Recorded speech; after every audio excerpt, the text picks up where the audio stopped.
tima Homa Bay kati mar Oganda Girls bende no kaoloch e kidieny no mar nyiri. Karabondi FC nolo tim mar Mbita High School gola achiel kuom nono al finals mano bagi alap mawakiaga Polytechnic Grounds.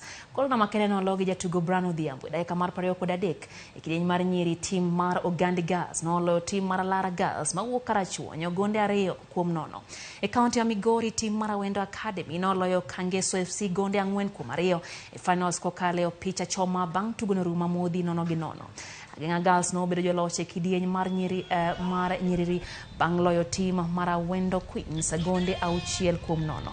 Joloch apagari e tim mar yawuoyi gi nyiri counties duto ma Nyanza biro rakore finals biro bagi giko dwe ne county ma Kisumu.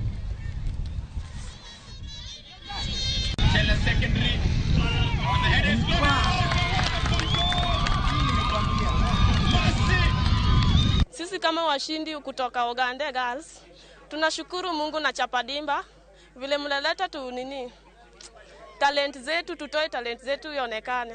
It was not an easy match, by the way.